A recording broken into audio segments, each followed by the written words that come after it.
Because the windmill was destroyed by humans, the animals had to rebuild it. Winter was coming, and food was scarcer than last year.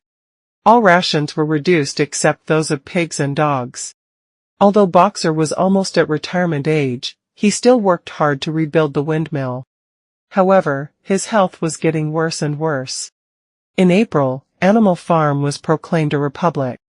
A republic must have a president, otherwise it would not be a republic. Naturally, Napoleon was the only candidate for president. In the middle of the summer, Moses, who was a raven, came back to the farm.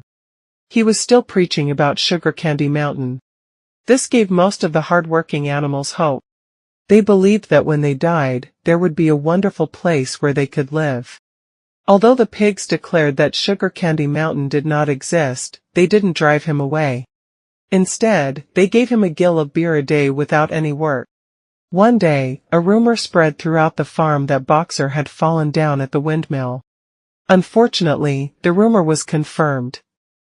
Most of the animals rushed to the windmill. They saw Boxer lying on the ground. All the other animals immediately reported the news to Squealer. Soon, Napoleon announced that Boxer would be sent to a veterinary surgeon in Willingdon. 2 days later, a van came to the farm to pick Boxer up. But Benjamin, who was usually calm and silent, suddenly sprinted out and shouted at the crowd. He saw the words on the side of the van, which read Alfred Simmons, horse slaughterer and glue boiler, Willingdon. Dealer in hides and bone meal. Kennels supplied. In short, the words on the van indicated that the pigs had sent Boxer to the knacker. A few days later, Squealer announced the death of Boxer, and he also explained why the van had these words.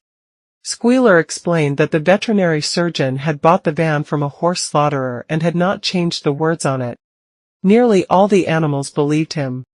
Soon afterward, the animals discovered that the pigs bought a case of whiskey.